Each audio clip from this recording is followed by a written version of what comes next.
So we'll start now. So I'll give an introduction to the people joining for the first time. So we'll read this book, and how the format works is that I read and then I break down the concepts or I give anecdotes.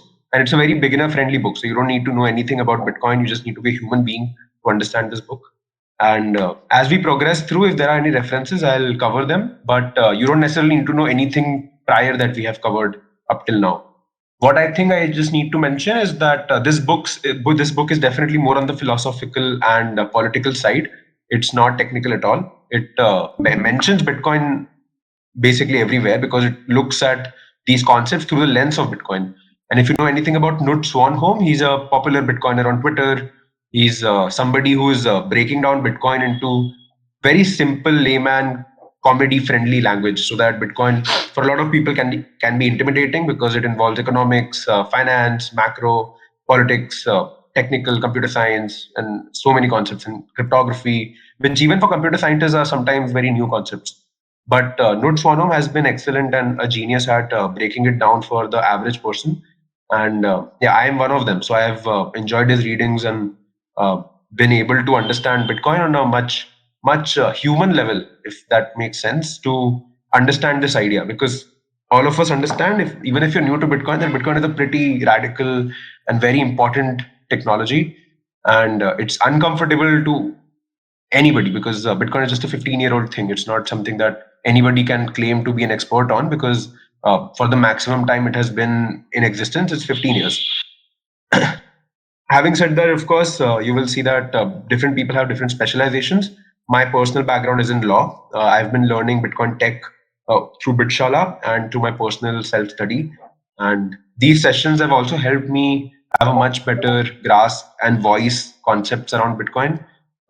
Yeah, that's something that anybody who is working in Bitcoin will realize, that more conversations, more perspectives help you understand Bitcoin from many lenses.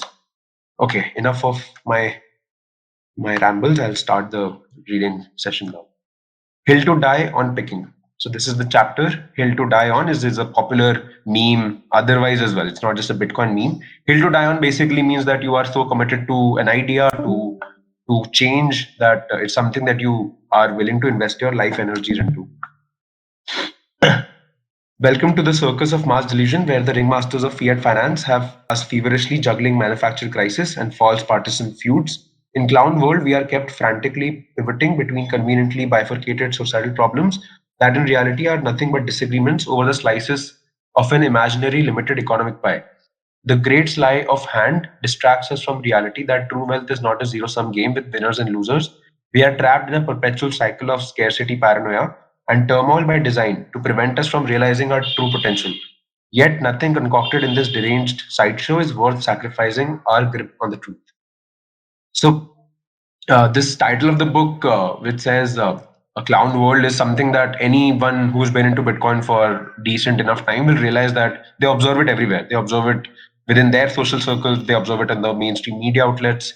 That we are kept in very simplistic delusions that media propagates, and that makes it difficult for us to see through a lot of the bullshit that they create, and that's the metaphor of clown world. But what they are based on is fear mongering. People trying to make you understand that there's a zero sum game that you're trying to always hunt after. But once you understand economics and human cooperation, you understand that there's more to be had from cooperation than by stealing and violence. Which, if you understand politics enough, you know that that is what most politicians and most politics is about. It's about taking resources from one class of population and giving it away to another class of population, which we do not require. And if you've studied Austrian economics, you know that human action is what allows us to create value, and human action can never work under coercion, or at least not work as efficiently. So this specific chapter is going to be about that. It's going to be about how clown world has resulted, and how Bitcoin is allowing us to see through that. Hi SJ, I see that you've just joined us. Hey Saurav. So I know that SJ, you've joined us for the first time. We are already 5-10 minutes. Yes, sorry, go ahead. Sorry, I was traveling actually, so that is why I'm not very much clear. Okay, no worries, no worries. No worries. So I'll give you Ah, the quick context for this session, but we'll read through. We're already 10 minutes into the session. So I think if joining for the first time, we're reading the Bitcoin Inverse of Crown World, which is a book very human and basic, layman friendly. It's mostly on the philosophical and political ideas around Bitcoin, and it mentions Bitcoin from the lens of somebody who's looking at the world and observing that there is there is a lot of perspectives and misinformation around Bitcoin, which is hurting its adoption, because clown world is the metaphor that this book is using, which is to say that most people are missing the point of what Bitcoin is, or not. It's not easy for them to see what Bitcoin is and what it represents, what it offers to the world, and they are caught up in a lot of the lies that mainstream media propagates. So I'll continue reading this book, but just to give you an idea of the format of the session, you are always free to just chime in whenever you are have any thoughts, have any questions to ask. It's an interactive session. There's no specific test that we are conducting, so always feel free to ask any questions. Clown World is a direct result. absolutely. Thank you. Yes, yes, awesome. Clown world is a direct result of the politicized fiat economy, which makes people focus on totally arbitrary issues. More frequently than not, the perceived societal problems in clown world aren't even problems at all, unless you believe the economy is a zero-sum game, which it isn't. A fundamental mistake in economics is assuming that one person's success necessarily comes at the expense of another. So yeah, I was mentioning this just before SJ and Sourav joined that if you observe any political discourse, at least in current status quo of the world, most politics is about distribution of resources from one class of the population to another. And this paragraph mentions, this is a fundamental mistake in economics, because every political idea is fundamentally an economic idea. It's about resources, it's about scarce resources, and that's the study of economics. And most politicians will have you believe that we need to distribute resources from one population to another, and that's the major discourse, or that's the discussion that you will see in all politics. And it's a just a tangential point. It's a great time to be having this discussion, because as we sit right now, US elections have been going on. I won't cover them too much because I haven't personally been able to follow them a lot, but this chapter specifically will cover a lot of concepts which, if you have been following, and even if you've not, I think they are relevant to anybody who's interested in economics, who's interested in politics. Hey Aaron. Oh, I think Aaron joined and then dropped off. No worries. Yep, yep. So if anybody here has not studied Austrian economics, I will recommend checking out Mises.org or the book How to Think About the Economy, because that gives you a good framework of studying economics from how it should be, which is a strong statement. I know there are definitely merit to studying economics from different schools of thought, but if you understand Keynesian economics and the problems with it, the counter school to that is clearly Austrian economics, because it looks at economics from a very different lens.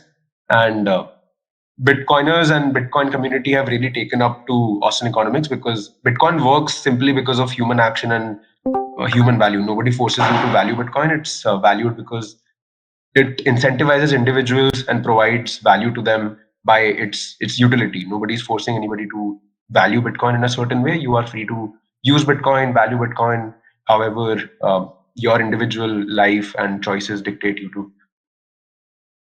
Hey Aaron, I think you joined and then you dropped off. I hope uh, your internet's okay. Any okay? Okay, I'll continue reading. In case Aaron, you have any questions or something to share, I hope you're able to hear us. Please feel free to share them. Take the perceived wage gap between the sexes, for instance. Why would this be a problem for anyone? What real world suffering would such a statistical discrepancy cause? All wages, hence all wage gaps, result from several lifetimes worth of decisions by an aggregate of individual actors, making any comparisons of individual salaries futile. Even if two people hold the same position at the same company, it's entirely possible that they would have different salaries, and it's impossible to tell whether their wage gap is justified.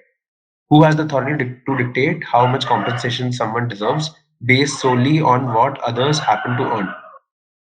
The debate about the wage gap between men and women is a fascinating example of arbitrary outrage, because there are so many rampant misconceptions about the topic. First, humans are not very good at understanding exponentials. If a person works in a field and does a specific job over long periods, the increase in the value output from performing the tasks the job entails isn't necessarily linear. More likely, the impact is exponential. If an entrepreneur makes 100% profit per annum, he could double the size of the business every year, making the company's growth curve exponential. A similar logic applies to many other jobs, but if a person's career is interrupted by a long break, such as injury, illness, or maternity, the compounding process is halted, giving a massive advantage to those who continue to work uninterrupted. Further, women are more agreeable than men, affecting salary negotiation outcomes. From an evolutionary perspective, there's nothing strange about this agreeability difference. Female mammals have mammary glands, which make them the primary baby feeders. Baby feeding reduces mobility, forcing females to stay at home more regardless of which mammal we're discussing, except for maybe hyenas. By contrast, male primates generally are more mobile and have more muscle mass, and human males even require less sleep, making them more suitable for tasks like spearing down a mammoth and bringing it home in time for Mother's Day.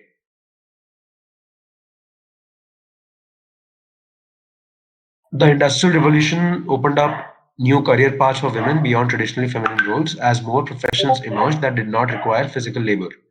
But should as many women as possible pursue engineering careers just because they can? That decision should, of course, be up to the individual woman. Yet, in circumstances where women have a choice, data indicates that most women opt against pursuing engineering careers in more developed regions like Scandinavia, for example, where women can more freely choose what kind of life they want to live. They are more likely to choose more classically female professions such as nursing, teaching, or childcare. In less developed countries like India or China, the opposite is true. Women in these regions generally take on male roles because of necessity, not choice. In China, the self-inflicted demographic issues stemming from the one-child policy have created a scenario where there are fewer women than men, leading to the only child women surviving the government mandates having to carry the entire burden of supporting the family. These women choose more male-oriented jobs too. If there are no men around to hunt the mammoth, the women will have to. If they don't, the flock dies. Nursing, teaching, and childcare are all honorable jobs that need to be carried out by someone in the flock, but none brings home the metaphorical mammoth, without which the flock will perish. The ones who do bring home the mammoth are typically happy to share it, but suggesting that jobs that do not put mammoth burgers on the table are somehow as essential for survival as those that do is preposterous. Comfortable outsourcing protection, women tend to vote more to the left than men. Seduced by the state's promise of a free mammoth salad for lunch, these women forget that freshly caught, neatly butchered, and perfectly cooked mammoths don't just appear out of thin air. In doing so, they replace the alleged abusive patriarch of the husband with the actual abusive patriarch of the state by voting for more equality, which always equates to more taxes and more market interventions. Politicians, especially those of the left wing variety, often manage to make people think that equality of outcome between the sexes should be the norm. There's nothing natural about the equality though. Forcing people to pursue careers that aren't naturally drawn to or distorting the natural compensation discrepancy between mammoth hunting and elder care can only lead to a lower net outcome for everyone involved. Clown world begins with interventionism. Of course, politicians love having women in the workforce because this means more taxes for them. This is also why politicians love equality in general.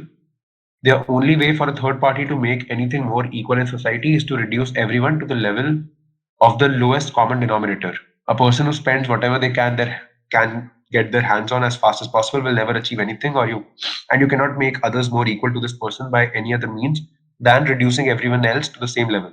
You can't fight poverty by fighting prosperity. Equality, regardless of whether it's equality of outcome or equality of opportunity, is not only impossible to achieve, but highly immoral to even strive for. Equality before the law is thus the only ethical form of equality. I'll take a pause here. So uh, this is the just one caveat that I think I'd like to share is that this is a pretty politically loaded chapter in particular. So if you are in disagreement with any of the ideas, it's completely okay to share your ideas and voice your opinions as well. And yeah, just my take on it is that these are not something that can be discussed and come to a solution over one hour session. But I think just giving a Bitcoin lens to this is that Bitcoin does not care if you are able to provide value to another human. You can exchange it for Bitcoin, and Bitcoin network never asks for your ID. It never asks for your For your personally identifiable information, it only asks for a valid transaction and a valid block. So any human gendering of or any discrimination of the technology or idea of economics is a perception based question. It's not a reality or objective question. Yep, I'll take a pause here. Just see. Yeah, now Ufi has also joined. Hey, now Ufi. I think you have joined us previously as well, but I doubt I've interacted with you. Hey, Nagavel, Bomuraj. Yeah, if I think now if he has joined before, I think Nagavel has joined for the first time. Just a quick. I think you are already halfway into the. We are already halfway into the session, but just if you are new, I find it important to let you know that you can always chime in with your thoughts and ask questions. Hey, I'd like to share something. Yes. So the term, right, clown world is so appropriate, right? Like it's so apt. I would say, like even if you watched like the Olympics and I would say any event like when the Pope, for example, in the US, right? Like when there's an event happening, there's literally clowns around him, right? Like dancing and there is something else to distract everyone, right? The music is different. What the people are doing are different. It's just very apt, I would say. Like the author is like, and whatever you spoke till now, the description is like I would say like this is very well researched also. Like yeah, that's about it. Yep. Yep. I think, at least for me, in the last few years, just observing the chaos of ideas in the US, I've literally stopped following Olympics just for the reason that everything is becoming so politically loaded. And it's not that I don't want to have strong opinions about them, but I think, yeah, just my personal approach has been that I want to see merit shine, and Bitcoin is the perfect example of that. But yeah, it's. True, true, true. I agree. Even I haven't watched it. Yeah. Yeah. But yeah, of course, it's something that all of us need to be aware of because it's the misinformation fight that we are having to engage in. It's not an option for us to hide from it. Yeah, I would say, yeah, like when you see like how the procession of the whole thing happens itself, like which is supposed to be an event where a bunch of people from all around the world, the best of the best, are supposed to appear there, and them demeaning like religion and going about thing is very disappointing to see. True, true, and that's true for every public uh, event at this point, which is a bit concerning to observe as well. Yep. Them being a Christian country in the most and going about demeaning that in is like quite disappointing. Yep. Yes. Yeah, I think this next passages also discuss a very important distinction between lawful and legal. And I think this last sentence from this paragraph also sums it up that equality before the law is thus the only ethical form of equality. So, a lot of people, I think, even for me, it took me some time to understand the concept that anarchy doesn't mean no rules. It means rules that apply to every individual. And it's the individual which is the core focus of Austrian economics as well. It never genders any human action, right? So, I think. Understanding economics from the lens of principles which apply to every individual, which is endeavor of any study, right? We're trying to arrive at objective truths of how things work. And Austrian economics is the only school, at least in my research so far, which studies human action as a scientific concept and does not discriminate between one type of human action and another human type of action, and it helps build the school of economics. And Bitcoin is the perfect, again, just plugging in Bitcoin because it works without somebody having to dictate what kind of values we share. You do not even need to be a cypherpunk to use Bitcoin, right? You can be anybody in the world and use Bitcoin because It just requires you to run a node and send a transaction, which is not asking you of any value proposition other than just human action. You just have to take action to start using Bitcoin. It does not ask you of any specific value set that you need to have. Equality before the law is thus the only ethical form of equality. Even if something appears free, there is always a cost somewhere, whether hidden or overt. Politicians promote free healthcare, education, or other services to gain favors with voters, but these policies involve fiscal trade offs and economic consequence that someone must pay for. Every decision has an opportunity cost. Choosing one thing inevitably means giving up another. From gender equality to free healthcare to carbon neutrality, someone will have to foot the bill at some point. That someone is you, the taxpayer. Yeah, I think. Hey Bala, thanks for joining. You are already halfway into. We are already halfway into the session, so I'll not be able to give you the entire context. Uh, but yeah, feel free to ask questions. I'll just share the overall theme of this chapter, which is about how clown world results in all absurdities of human rule making, which is law, which is the study of law. And yeah, I think it's very interesting time to be studying this chapter because, as I mentioned earlier, this US elections have been at their peak as we speak. And yep, so I'll not be able to give you more context because we are halfway into the sessions. But Bala is again somebody who has well researched opinions on a lot of the macroeconomic concepts. He's somebody who's been sharing resources with me and um, yeah, been helpful in understanding the framework better. So I'll read this paragraph again quickly. Equality before the law is thus the only ethical form of equality. Even if something appears free, there is always a cost somewhere, whether hidden or overt. Politicians promote free healthcare, education, or other services to gain favor with voters. But these policies involve fiscal trade offs and economic consequences that someone must pay for. Every decision has an opportunity cost. Choosing one thing inevitably means giving up another. From gender equality to free healthcare to carbon neutrality, someone will have to foot the bill at some point. That someone is you, the taxpayer. So I think the framework that is really helping me is that nothing in this universe comes at free because everything has had to go through work in order to exist. So human action allows things to exist in economy because economics only studies scarce goods and services, scarce resources, because everything else is something that humans do not necessarily have conflicts over. So whenever we talk about economics, we are already talking about resources which are scarce. And when we are talking about distribution of those resources, we mean that those resources have had to go under some work in order to exist. So nothing comes at free. It's a ridiculous idea when somebody says that, hey, I'll provide this for free. You are saying that either I will give this from my labor or I will forcefully take it from someone else's labor. So yeah, it's a red flag already if somebody is saying that I will give this for free and it's not out of my own labor. So, but yeah, sadly enough, it's the political discourse of the modern world. And just one quick point in case somebody is new, I will also share my personal opinion. So they definitely don't have anything to do with Bitshala. So if you have any disagreements, it's a disagreement that you're having with me, and I'm always somebody who's willing to learn from disagreements, who's willing to voice out that I have made mistakes, I have learned from admitting mistakes, and I'm willing to make my ideas better by discussions and conversations and even disagreements. I'll continue reading. The notion that group identity or group belonging bestows entitlements is complete clown world nonsense.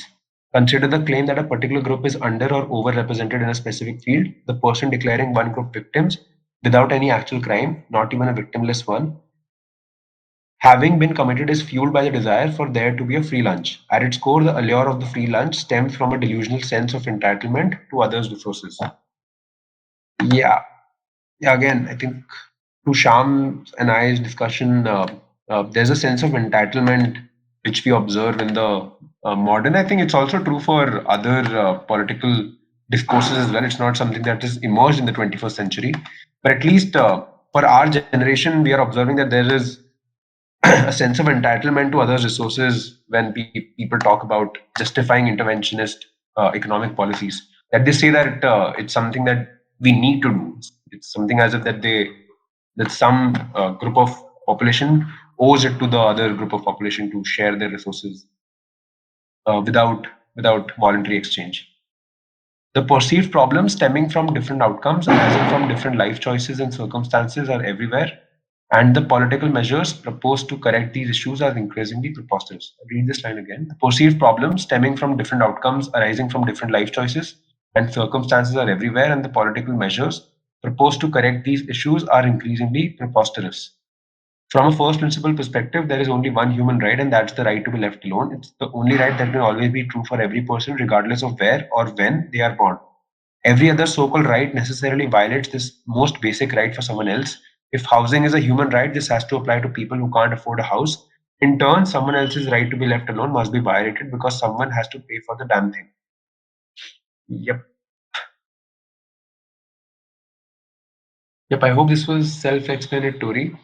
But yeah, if I had to press down one summary of this, is that whenever we say that there is right to something for humans, we say that someone else must give them, other than, as this book mentions, right to be left alone. You don't need to give somebody that right. It's just the right that they have because they are a human being. So any right to this or that, which in this example is housing, means that they have entitlement to other people's labor. That somebody needs to build a house for me, which is like a crybaby statement because in adult scarcity world, nobody owes that to you. Something that you have to obtain through effort and labor.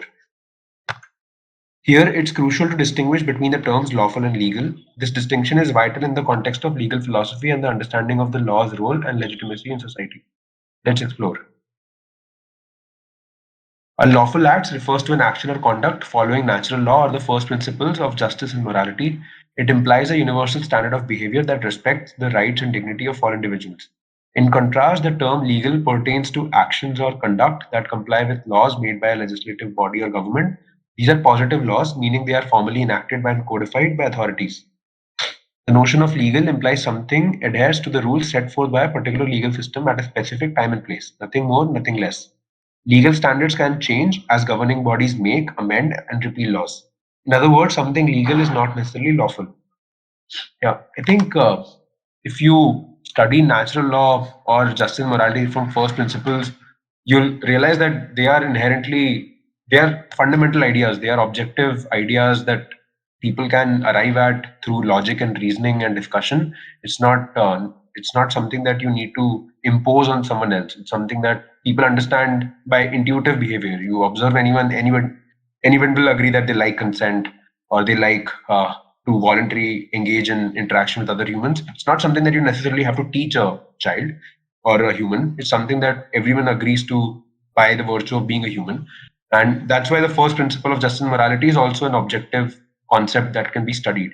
And that's also why we are seeing that there is a lot of delusion in a lot of people's claim over what's right and wrong. And that's how a lot of taxation policies are enacted because, like we were discussing, there is a sense of entitlement to others' resources that has become the norm.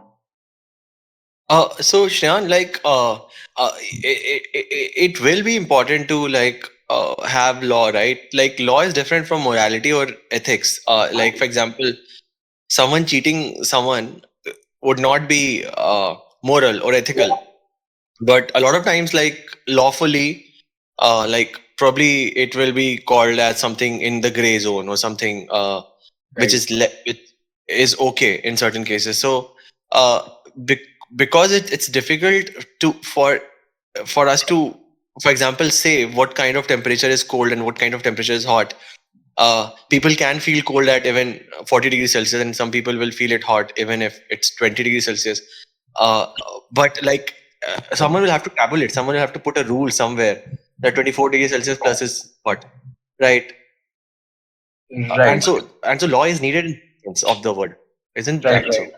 That's a good question. That's a very relevant example as well. Just to find one catch that I think I have with the example is that even with temperature, there can't be a law on what is hot temperature, right? There can be a norm that this is what is considered to be hot, but there can't be a law on the definition of hot. No, there can be, no. So for example, there was this recent ruling, the recent law that went into Supreme Court, recent judgment, and most like in English laws, almost all of the rules are made from the judgments. In India, that's not true. Probably there's some written and some gets amended from the court's ruling. Simple example, right? What should a family be? Like, is it a unit made up of a group of people who are raising a kid, or is it a unit which is just two people coming together, right? Again, like, there are grays and whites, but someone will have to tabulate and say it's only when a man and women come together, then it's a family, otherwise it's not a family, right? So in all the for example, the simplest thing, right? If you kill someone, again, like, it's a matter of whether that's a self-defense kill, or whether it was a premeditated kill, or whether it happened out of in the moment accident, right? So all of these give you a different Right. give you different Yeah. perspective, right? Yeah, So so for yeah. for like you said, right? Like if a man and woman come together, then you can call it a family. I definitely agree with having such terms. But in reference to the clown world that the book is about, right? I would say like the whole thing about the world currently right now has been like to have something inverse, right? Like you would say, to be sarcastic about what they say, right? And there are no like definitions of when people speak, whether it is sarcasm or whether it is they're speaking straightly, right? Like these distinctions, right? Like they play with this and they literally try to influence people's minds and what they think through these, right? Like people now even wonder like what is family, right? Like no one is really sure because it's a controversial thing, for example. So like there is this inherent thing of having history in mind and in context and with terms being defined, right? Like everything is messed around with this playful nature of words and the definitions, right? So yeah, like it's like loss would be, I don't know what to say, like a strong word or something, but yeah, like there has to be some like I don't know standard or something set up which makes people understand like something which say is like gives them some context about what they're saying, right? Like otherwise it just becomes a clown world, right? Like it's just comedy, it is just for entertainment or whatever, right? Like Right. My take is a little on a tangent. My take was like the author argues that legal is not necessarily lawful, and in my opinion, maybe it's semantics. But in my opinion, legal things are lawful. What is not outside of legal are things like ethics and morality, which is how societies used to be run. But then, like, because it's difficult and everyone has different feelings about it. For example, what happens when someone abducts your wife? Like, the law is you go and file an FIR, but mm, we celebrate people who did not do that, like who just went and challenged the sovereign and killed the sovereign. So in a lot of ways, like, that might be illegal, but that was the ethical thing to do back then, or that's the ethical thing for a lot of people to do. So my point being, like, there is always going to be a difference between what is ethical or moral and what is law. Law can only cater to a subset of what the ethical and moral thing is, the bare minimum. It will be like the bare mm. minimum. I It can never agree. force Yeah. people as to how should they behave, because that's impossible to do, in my opinion. Yeah, I kind of agree with what you're saying over there. But again, like with the nature of, I don't know if I'm right about this or not, but laws again can be amended and can be changed if I'm not wrong, right? Like, and this basically depends on the public's opinion, let's say, about it, right? And like, if people's opinions can be mended through, I don't know, influences by certain influencers who are of who are pushed in through our media in certain ways, right? Like, uh, which is basically not democratic or in any way, right? Your basic nature of the law itself changes, right? So it's like I don't know, it's like it can be mended through people's opinions, and people's opinions are basically governed through like social media and what information they're fed, and if this is, and this depends on the whole algorithm again now, and and can be throttled and can be boosted or whatever, and based on this whole thing now a new law will be constructed, right? So yeah, so that's like a real problem, like yeah, that's something, yeah. Right, right, right. These are really great, insightful points. Yes, Saurav, I think you were saying something. I was like, yeah, I kind of agree to that point. Yeah. I think the closest I have come to any framework or objectivity to this is that personal laws are definitely very difficult to codify because they will depend on the times that we are living in, they will depend on the community that we are part of, and of course, they will also depend on the regulations that we are forced to comply with. So there are many dynamics to them. When it comes to justice and morality, what I have come to understanding is that they have to be objective. They can't be justice can't be something that you say, hey, this was just because this was in this time. This wasn't just because this was in this time. I think you lose the concept of the word justice when you say that. When you say that right and wrong are subjective, right and wrong can't be subjective. They have to be clearly defined. Law can be codified, can be different because that's depending on public opinion. That's depending on a lot of dynamics. Is at least where I am right now. Yeah, that's what the personal laws are. Just one last point. I think, for example, the standard for determining if an individual is an adult is 18 years in most jurisdictions, and that's something that you can't have an objective definition of. That hey, an adult is this biologically speaking. You can only have a standard definition by human behavior, history, intuition, which is 18 years in the modern times. And that's necessary. We can't just live in a world where there is no definition of a child and an adult, because a child clearly needs more support and looking after than an adult. So we need that standard of behavior to be defined.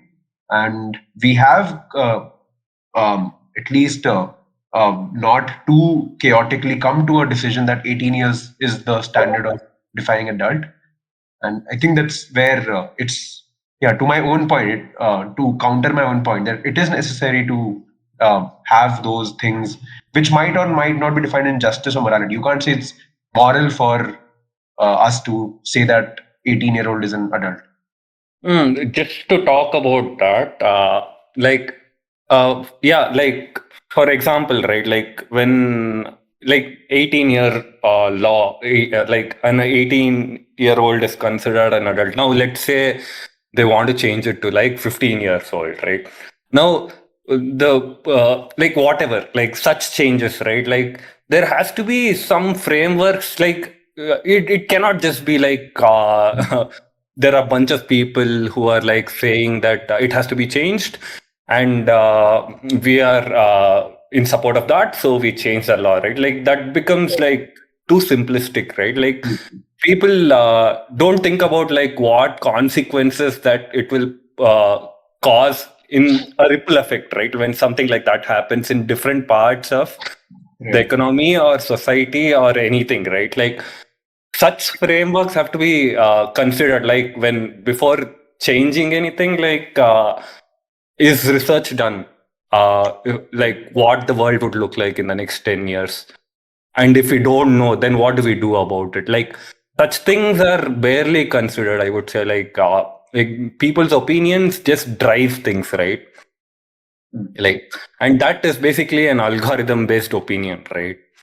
So Right. so yeah, like uh, things will have to be thought in such thing directions as well, which the majority of them don't seem to think of itself. Even though if it's just let's say a bunch of researchers or scientists or someone like with like proper knowledge of it, right? Even if they're considered, they're not like uh, taken into account itself, right? Like their vote is just one vote, right? At the end of the day, and even what they don't have their own medium of sharing knowledge. Also, like where do they share? If they go on YouTube, then they will be shadow banned, for example.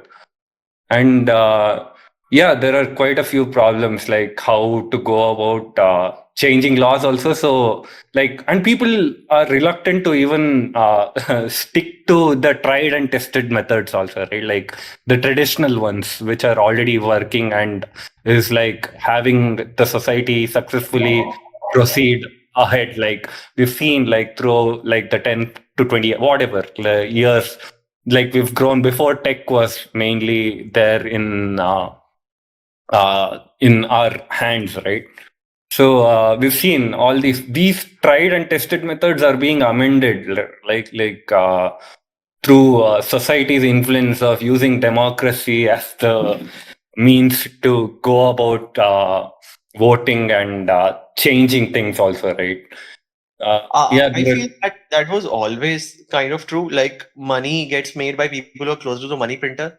I think law also gets made by people who are closer to the law printer, in the sense that those who are closer to the constitution, or those who are closer to the judgments that gets made, get to have a say in what is that law. Uh, to your point, for example, the adult definition got changed, was 18 years old. For all practical purposes, like most of the people back when this law must have been made, uh, and this probably got made when English came to the country, and they defined that, juvenile is this age and adult is this age.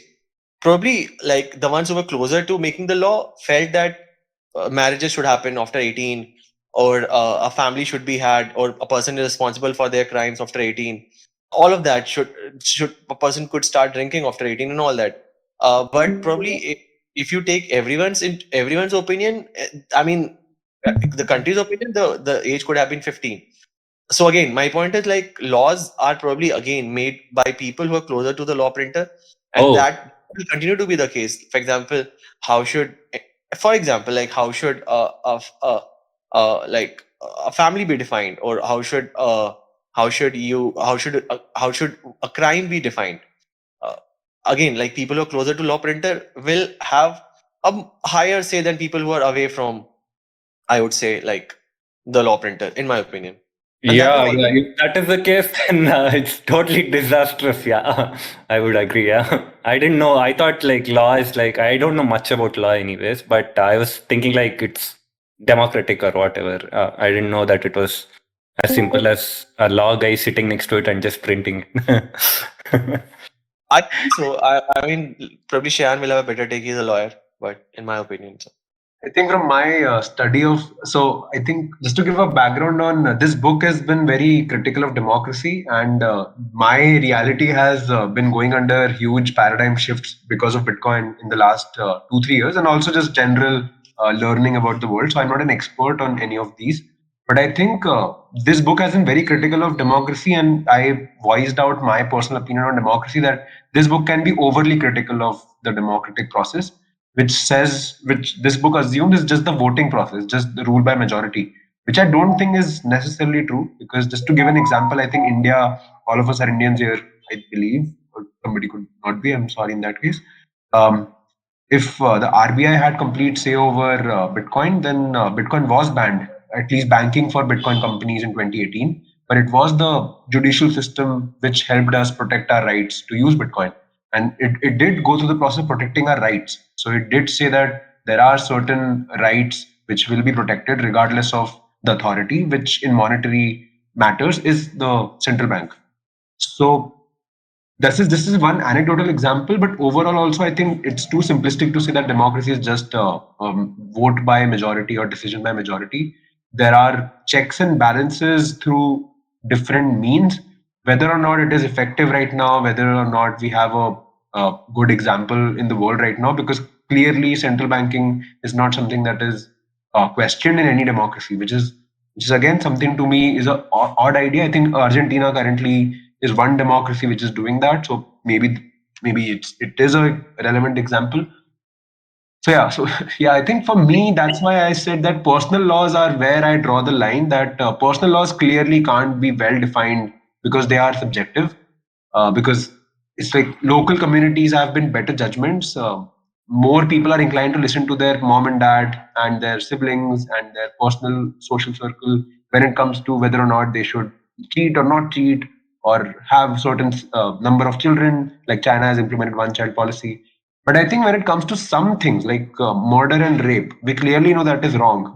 So the distinction between murder and killing is, I believe, also important, just to voice that out as well. That killing is also can be done in self-defense, which in which case even the law protects you. So mens rea is a important element to any crime. You need to have an intention to commit a crime to be convicted of that crime, and how that is deciphered is a layered question, because it's not always clear what the intention of the person is. But personal laws, from just my personal strong opinion on it, it's not the reality of the Indian system right now, but can't be codified by somebody sitting printing laws and making it universal for everyone. Yeah, I agree on that. So just about like we were speaking about you were speaking about democracy, right? Like democracy is inherently kind of flawed currently, at least I would say. I don't know to what degree, but see, if you have everyone voting and we are considering to make laws or having someone lead or whatever. So in this case, we are assuming that every individual who's there in the country has knowledge about how the country works and everything, the inner workings and what they're going to do in each department. This assumption itself is flawed, right? Like the people, first of all, are fighting for free education. So education itself is not there in certain parts of the society, and people are clearly not made knowledgeable about every department of the workings of an economy or of a country. So there has to be some change done in that to like make it credible, I would say. But apart from that, what would you say about the law guys, whoever are closer to, I don't know, printing, are the ones who are law printing? What is your opinion on that? Is that how it works, or how does laws get? Right. I think in theory that is not how it works, because there are safes and checks in the form of distribution of power, which is the legislature, the executive, and the judiciary. So the legislature enacts laws, but the judiciary has the power of getting one legal term, which says that the judiciary can proactively also say that, hey, this law is not in accordance with the constitution, which is a basic set of principles that every citizen, at least in theory, agrees to. So India, for example, has controversial things even in the constitution, which is that it's a Wait, social wait, wait, system. wait. You're going too fast. Wait. I have a question. Like speaking from a layman's perspective, right? Like now, let's say now we are all going to we all need to do something so that a law has to be passed, right? Like, could you take us through the journey of like how a layman is involved in how a law is created at all? Now, let's say. Right, So, right. can I take that, Shran? Yeah, Uh, sure. yes. Anyone. Maybe Yeah. if it's taking a lot of time, then we can also go ahead and we can take it separately. But maybe I can just give my shot to it. No, of So course, we of course. select our legislative members. No, they go to higher assemblies, they go to regional assemblies, and then they enact those laws. So they are the ones who are at the most of the times have an understanding of what their local populace wants, and because they have the popular vote, they go and enact that in a law printer. That becomes like a certain new law that comes into effect. They can also add things to the law printer without agreeing. That's called as amendment, or I mean, that's not called as amendment, but they can basically make a new rule come into effect without even ratifying it by the majority, for temporary times, like for 6 months or for 3 months. There are times, as Shreyan was mentioning, that this is not the case. People, even if there's a majority of such law creators and they create a law that can be challenged by at the judiciary level, and that can be thrown out. Even when a law is created, it needs a signature from some kinds of law gets has to be ratified by both the houses. So there's double the checks there. It also needs a sign from president, who's supposedly an independent person. So there's three kinds of checks there. So there are such checks and balances in the system to make sure that just because people closer to the law printer, as in people who have got access to voting in Mm. a lower assembly and the upper assembly, uh, want a certain kind of law should not be made. In practice, in my opinion, uh, most of the times that's not the case. But yeah, like there are checks and balances from president, from both the houses, from judiciary, to make sure that things are fair and square. Okay, so the only way, yeah, I understand that there are checks and balances in place, but the only way, like, a law can just be passed is if there's a monopoly over all the three entities or four entities which are involved in checks and balances.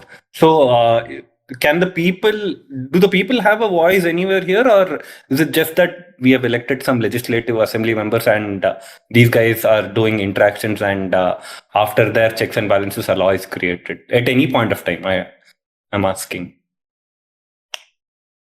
Did you understand? Yes. I think I understand. I think the point that they have an influence or say over lawmaking is through representative democracy. So they have a representative in the Lok Sabha, which casts any vote on any bill that is put under discussion on the Lok Sabha. So their representation is through that individual, and that's the point at which they have a say over the law that finally gets passed Got through it, the got legislature. it, got it, got it, got it. Yeah, cool. Yeah. But they also have say through different mechanisms, for example, through public interest litigation. So if they believe that some law has been passed which violates the principles of the constitution, which is the fundamental laws, you can also file that through public interest litigation. So you can say that this law violates. I think that's what, I'm not an expert. I've not gone too deep into the Supreme Court judgment on the ban on Bitcoin companies, the banking on Bitcoin companies. But I think that's how it was defended, the rights to use Bitcoin in India, which is that it was filed under public interest litigation, that Bitcoin cannot arbitrarily be said to be used in a certain way by one authority, which is the RBI. It has to be a public interest debate, which has more stakeholders involved and not just the monetary authority. So yeah, I think I personally also am looking to dive deeper into it. I've not done justice to my own opinion on this, because I think that it's important for us to understand in representative democracy how much say do individuals have over Okay. the process. So, like I don't know, like if I'm right or wrong, but my understanding is basically currently, at least, like with the government in India, at least, what I have come to a conclusion is they have some kind of monopoly over how what law is passed, because like public's opinions and like a bunch of people are voting or some debate which happens, and after which some law is passed, is definitely not witnessed. It is a bunch of representative assembly members, like he mentioned, like Lok Sabha and Rajya Sabha, and the president and all of them involved. They somehow pass the laws, but I didn't understand the public litigation part which you were speaking, Shane. Like, is that like coming from the public side saying that this law is we do not agree with this law, and we do not want this law to be passed, coming from the public side, or who is litigating against that law? Right. So any citizen of India is empowered to file a PIL under, I'm forgetting the article, I think it's Article 32. I'll confirm this with you later. But any citizen who think is affected by that law, or some citizens of this country is affected by that law, can actually file a PIL. So I can file a PIL even against some law which is not directly affecting me. So public interest litigation has certain criteria of why you think that law affects public interest, which means that it affects more than one individual.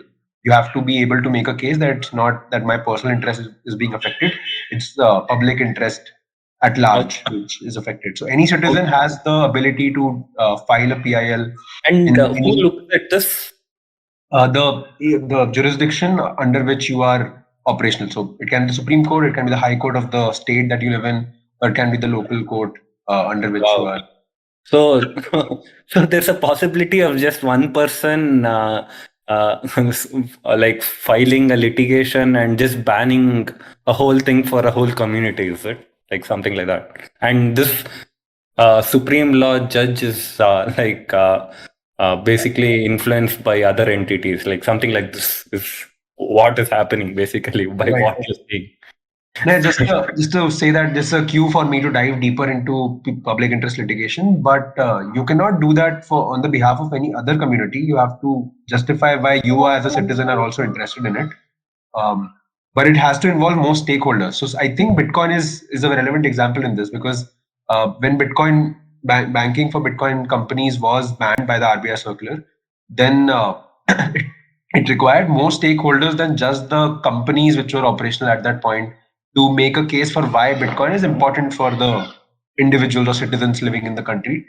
So it can't just be somebody filing it for a different community. I can't say that hey, this certain community needs to follow these laws. That's understandable. That's understandable what you're saying. But what I'm trying to say is like a basic like Bitcoin is like globally applicable to every individual, right? It's not a community based or whatever. So if just an individual comes and says that it like is not good for us because of X, Y, Z reason, now the Supreme Court can take it into consideration and be like, okay, I consider these to be applicable. Okay, ban Bitcoin. Like if this is the process, then Right. And the Supreme Court needs to follow a judicial process, right? They need to refer precedents. They need to. The Constitution is what dictates the fundamental laws of the country. So freedom of speech is guaranteed under Article 21 with provision under law. So this is like the controversial part where, in certain cases, our freedom of speech is restricted. It's not absolute. oh, So the Supreme Court is mandated to follow the judicial process before giving any judgment on any subject.